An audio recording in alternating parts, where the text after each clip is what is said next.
Introducing ourselves as professionals is something that we all want to get right, as it can really have an impact on the results we achieve and the impression we make in work. So we can feel really nervous when we need to make an introduction in a foreign language, English, as we might be unsure of what exactly to say and what kind of impression we are making. So in this video, I'm going to give you some practical tips on how you can introduce yourself, some do's and don'ts from someone who has seen a lot of introductions in my time, both as a professional in the legal and policy field and also as an English language teacher. I'll also be giving you a script so you know exactly what you need to say in your next work situation. So keep watching if you want to hear more, and don't forget to like this video at the end if you like what I share, and also subscribe to the channel so you don't miss future videos. So I'm going to give you a very simple formula and thing to remember in introductions.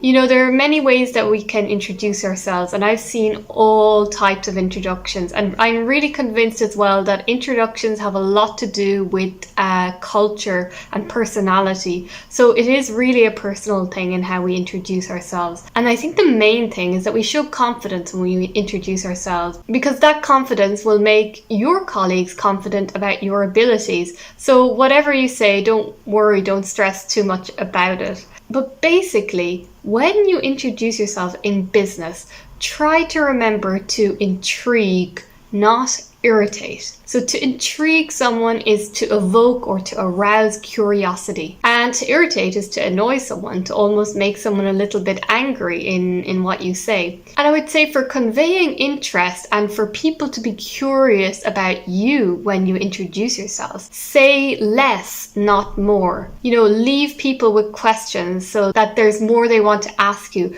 rather than going through your whole work history and your whole life. So intrigue, not irritate. And also 3 points that are important to bear in mind. Keep it short. Now, we have this idea in English of an elevator pitch. So when you get in the lift or elevator with someone going into one of those modern office buildings, I don't know, you go on the ground floor and then you get to floor 20, you might have a minute or two to make the right impression and to give that introduction, to tell somebody who knows nothing about you and to leave that lasting impression on them. So we call it an elevator pitch. Think of that idea of keeping your introduction really short, and also remembering that people's attention span has really reduced drastically in the last few years. Look at the TikTok videos. Can you keep your attention span after 30 seconds?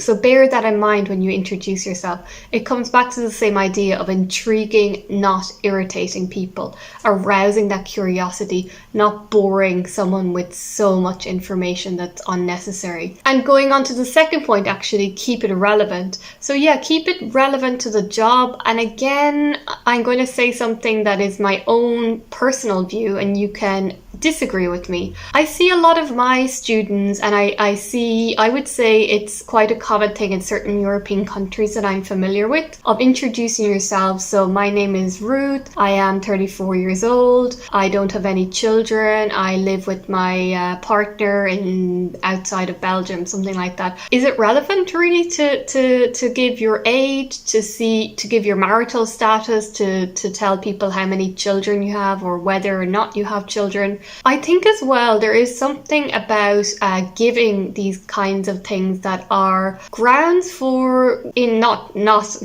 that can be grounds for discrimination. Age, your marital status, whether or not you have children. So think about, you know, when you're introducing yourself, like, is everything you give relevant to your introduction? If you're introducing yourself in a more personal capacity, maybe it is relevant. And some people like to share more about themselves and not just who they are with their job. But I would err on the side of caution, be more careful and not reveal things of a personal nature, especially in a professional introduction, an important professional introduction. So yeah, keep it relevant. That's the second point. And then the third point, above all, be proud of yourself. And you will convey that proudness by speaking slowly and showing confidence. Don't think that speaking quickly will show that you are more proficient in English or that you are more sure of what you're saying. Slow down so people can take in what you're saying, and confident people speak slowly. They do in English anyway. I would definitely recommend that.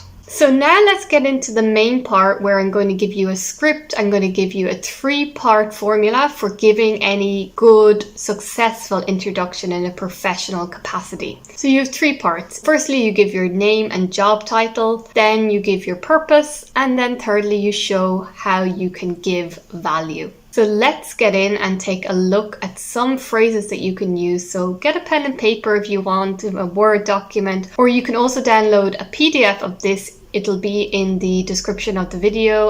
You can download that for free and work on it a bit later. So I think it's always a good idea to write down a script, and you don't want to be reading it word for word on the day, but it's good, especially in another language, in a foreign language, that you have the words there and you're not searching for the words. You've already decided on the words. You've already decided on the structure of the introduction, so it will take some of that stress away from you. So the first one, state your name and job title. You can start any good introduction. You can start by saying, let me introduce myself. I'm Ruth Whittle, or my name is Ruth Whittle. Both of those are good. Then you can go on and say, I'm currently working in Greenpeace. I'm trying to think of a nice ethical organization rather than some big tech giant or corporation. Just my personal preference for this example. So yeah, I'm currently working in Greenpeace. I've been with Greenpeace since 2010, or I've been with Greenpeace for 5 years now. So either with since, it's the time, and for, it's the duration, the period of time. And officially my job is to work as policy officer. So I attend a lot of big events and meetings related to the policy that I deal with. And it's really all about helping the public understand the issues in relation to the environment and climate change. So there you have your lovely short introduction that is 3 or 4 sentences long maximum. Okay, let's move on to the second part. State your purpose. Here are a few phrases that you can use. Today I'd like to walk you through. So this is a nice little expression, to walk you through. I think it would be quite good in a presentation situation where you're giving some kind of PowerPoint presentation.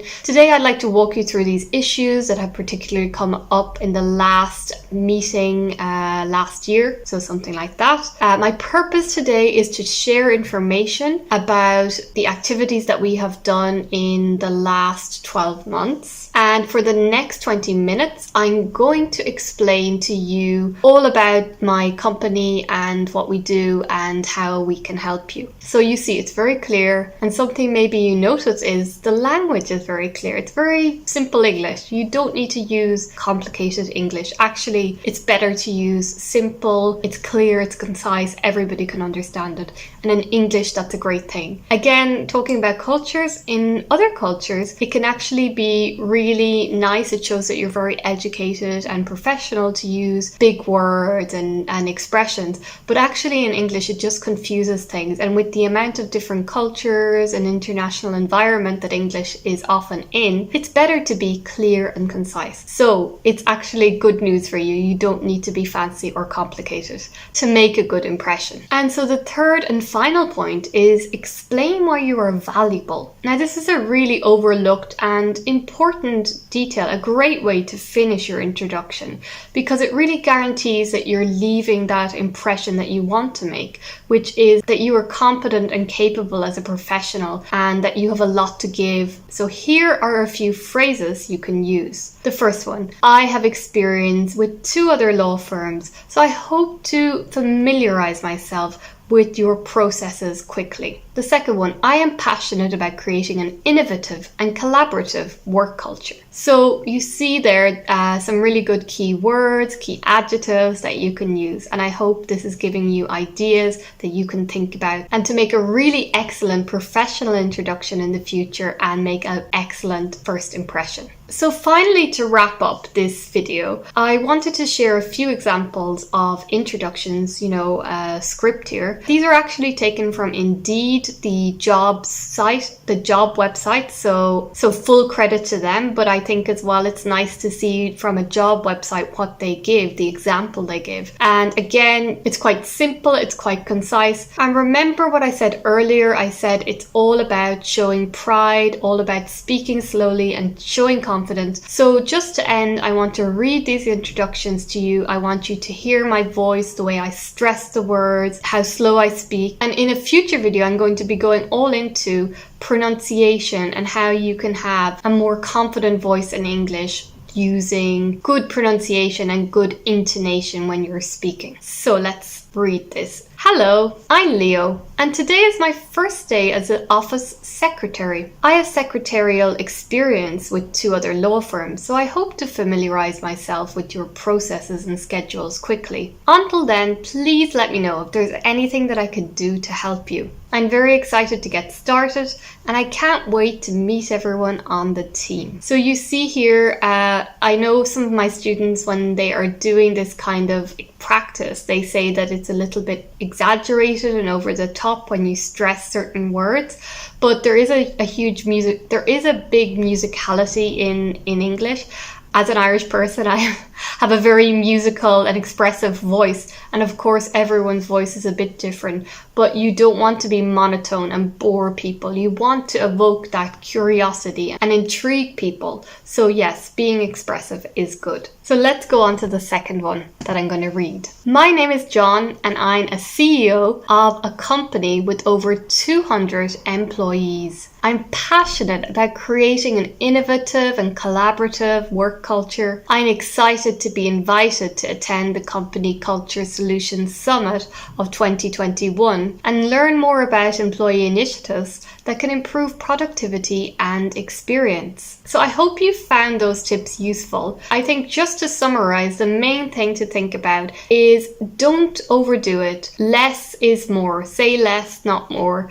Intrigue, don't irritate. Leave people wanting more, asking more questions about you, maybe on a personal level. You keep that secret. You keep that kind of mystique. One thing that I have seen in introductions is a chronological introduction, as I would call it, where someone lists their experience and training from leaving university to the present day. And it's really long and boring, really, for most people to hear that, unfortunately, even though you might be very interested in explaining your experience. You need to cultivate that interest and intrigue for the other people in the room. And the other thing, keep it simple, keep it relevant, and be proud. Speak proudly and confidently, speak slowly. About pronunciation and intonation, your voice in English is important. Having an interesting voice that people want to listen to will help you. So in a future video, I will be teaching you more, not on the what, but on the how you say it, how you deliver your message. And that comes in the form of the pronunciation, the intonation you give, and having a good, interesting voice in English so you can really make a great impression in your work and in life. So I really hope you enjoyed my tips and script. Don't forget to download the PDF if you are interested, so maybe you can work on that introduction and be prepared for the future one, so you will not be stressed, you will not be nervous, and you'll be prepared and ready to face that introduction and to make a great impression in English in your profession. Thank you so much for watching today, and I will talk to you in the next one.